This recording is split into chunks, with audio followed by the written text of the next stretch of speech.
আমার 3 ইঞ্চি চওড়া গোলাকার একটা ধাতুর টুকরো লাগবে, সেটা এনে দিতে পারলে আমি এই জেল থেকে পালাতে তোমার সাহায্য করতে পারবো। এতে সে রাজি হয়ে যায়। এরপর এমিল একজন গার্ডের থেকে পারমিশন নিয়ে ওয়ার্ডেন হ্যাপসের কাছে দেখা করতে আসে। এমিলকে এই জেলে পাঠানোর পুরো কারণটা হ্যাপ জানে। সেই জন্য হ্যাপস এমিলের কাছে ভিক্টরের অবস্থান সম্পর্কে জিজ্ঞাসা করে, কিন্তু এমিল সেই কথার কোনো উত্তর দেয় না। সে উল্টোপাল্টা বলতে শুরু করে। এইসব শুনে হ্যাপস অনেক রেগে গিয়ে এমিলকে শাস্তি দেওয়ার অর্ডার দেয়। এতে সেখানে থাকা গার্ডরা এমিলকে মাটিতে ফেলে একটা জলের পাইপ তার মুখে ঢুকিয়ে দেয়। এতে এমিলের পেটের মধ্যে অনেক জল ঢুকেছিল। এমিল তখন কষ্টে ছটফট করতে শুরু করে। আস্তে আস্তে এমিলের শ্বাস বন্ধ হয়ে যাচ্ছে দেখে হ্যাপস তাদেরকে ছেড়ে দিতে বলে। আর এইসব ঘটনার মধ্যে এমিল ওখান থেকে একটা ধাতুর টুকরো চুরি করে নেয়। তার মানে এমিল এটা নেওয়ার জন্য হ্যাপসের কাছে এসেছিল। সেখান থেকে বাইরে গিয়ে এমিল সেই ধাতুর টুকরোটা রেখে দিয়ে দেয়। এমিল তখন রেখে জিজ্ঞাসা করে এটা দিয়ে কি করবে। উত্তরে সে বলে, আমার কাজ হলো নকল আইডি বানিয়ে জেলের মধ্যে প্রবেশ করা, আর সেই জেলের মধ্যে থাকা ত্রুটিগুলো খুঁজে বের করা, আর শেষে সেই জেল থেকে পালানোর প্ল্যান করা, যাতে করে পরে কোনো কয়েদি জেল থেকে পালাতে না পারে। আর এইসব দেখার জন্য জেল কোম্পানি আমাকে এই কাজ দিত। আর কথা মতো এই কাজ যদি আমি সফল হতাম, তাহলে সেই জেল কোম্পানি আমাকে এবং আমার এজেন্সিকে অনেক টাকা দিত। আর এখন পর্যন্ত আমি 15টা জেল ভেঙে বের হতে সক্ষম হয়েছি। তবে এই জেল অনেক বেশি সুরক্ষিত, তাই এখান থেকে পালানো প্রায় অসম্ভব। রে আরও বলে, আমাকে কেউ হয়তো প্ল্যান করে এই জেলে পাঠিয়েছে, যাতে করে আমি আর কখনো এই জায়গা থেকে বের হতে না পারি। আর এই কথা হ্যাপস নিশ্চয়ই জানে। রের এইসব কথা এমিল মন দিয়ে শুনতে থাকে। রে এমিলকে আরও বলে, কিন্তু তাও আমি এখান থেকে পালানোর একটা উপায় খুঁজে পেয়েছি। আমি এখানকার তাপমাত্রা দেখে বুঝতে পারছি যে এই জেলের আশেপাশে কোনো সমুদ্র আছে। এর সাথে এই জেলের কাছে কোনো শহরও আছে, কারণ সময় মতো সব স্টাফ আর সবার রেশনের জন্য সব জেলগুলো শহরের কাছে বানানো হয়। এছাড়া আমি সেই আইসোলেশন চেম্বারে মেঝেতে কান পেতে শুনেছিলাম নিচে বড় কোনো গর্ত আছে। আর এই জেলের কাঠামো থেকে বোঝা যায় এই জেলের সবকিছু অনেক লম্বা আর উঁচু। সেই জন্য চেম্বারের নিচে যা আছে তা উপরেও থাকবে। এই জন্য যদি আমি চেম্বারের নিচে কোনো রাস্তা খুঁজে পাই, তাহলে উপরে গিয়েও কোনো না কোনো রাস্তা অবশ্যই খুঁজে বের করা যাবে। এসব কথা শুনে এমিল অনেক অবাক হয়ে যায়, আর তখন তার তারিফ করতে থাকে।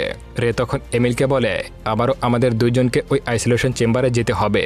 এরপর তারা সেখানে কয়েদিদের সঙ্গে মারামারি শুরু করে। তখন গার্ডরা সেখানে চলে আসে আর তাদের দুইজনকে আইসোলেশন চেম্বারে ঢুকিয়ে দেয় আর সেখানকার আলো জ্বালিয়ে দেয়। রে তখন একটা পেপার দিয়ে সেখানকার সিসিটিভি ক্যামেরা ঢেকে ফেলে। এরপর সেই ধাতুর পাইপ দিয়ে স্ক্রু গরম করে আর সেই প্লেটটা খুলে ফেলে। এরপর সেই চেম্বারের নিচে যায়। অন্যদিকে এমিল রের কথা মতো চিৎকার করে হ্যাপস আর তার লোকদেরকে অন্যদিকে মন ঘুরিয়ে দেয়, যাতে করে তারা আরও কিছুটা সময় পেয়ে যায়।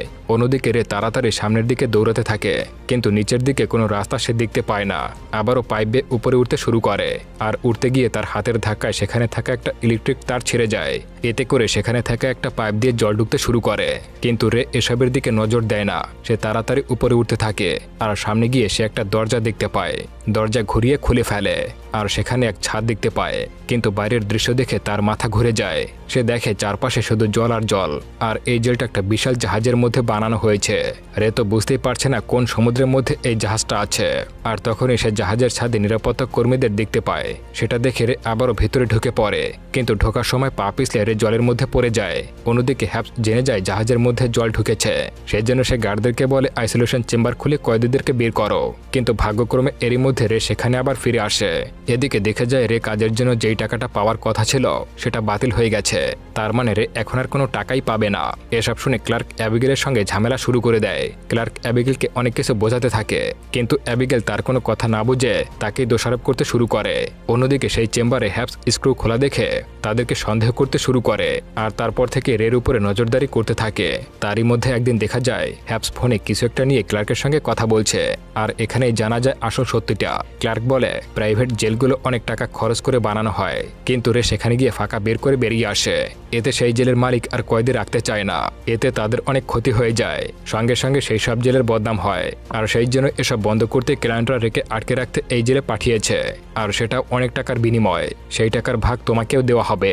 এর জন্য এটা দেখবে যাতে রে ওই জেল থেকে কখনো পালাতে না পারে। তার এই কথা আবারও সত্যিটা বেরিয়ে যায় যে কেন সে রেকে বারবার এখানে পাঠানোর জন্য চাপ দিচ্ছিল, কারণ সেও এসবের সঙ্গে যুক্ত ছিল। এদিকে রে সে এমিলকে সত্যিটা বলে দেয়। সে বলে আমরা একটা সমুদ্রের মধ্যে আছি আর এই জেলটা একটা জাহাজের মধ্যে বানানো হয়েছে, এর জন্য এখান থেকে পালাতে গেলে আমায় সাহায্য করতে হবে। তখন হ্যাপস সেখানে আসে আর বুঝে যায় তারা পালানোর প্ল্যান করছে। তখন সে রেকে শাস্তি দেওয়ার অর্ডার করে। এর জন্য প্রায় গার্ডরা রেকে অনেক মারধর করত, যাতে করে রে এখান থেকে পালানোর জন্য তার মধ্যে কোনো শক্তি না থাকে। তবে এমিল সবসময় তাকে সাহস যোগায়। একদিন রে সে হ্যাপসের সঙ্গে একটা ডিল করে।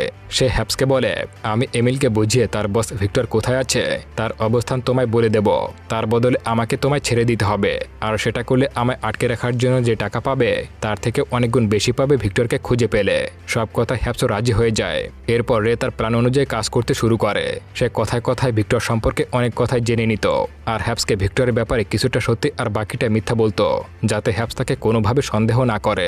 রে একটা চশমা আর পেন জোগাড় করে সেগুলো দিয়ে একটা দিক নির্দেশনার যন্ত্র বানিয়ে ফেলে আর বোঝার চেষ্টা করে এই জাহাজটা ঠিক কোথায় আছে। সেটার জন্য আবার জাহাজের উপরে উঠতে হবে। সেজন্য এবার তারা জাভেদ নামের এক কয়েদিকে কাজে লাগায়। জাভেদকে এখান থেকে পালানোর কথা বলে সেও তাদের সঙ্গে যোগ দেয়।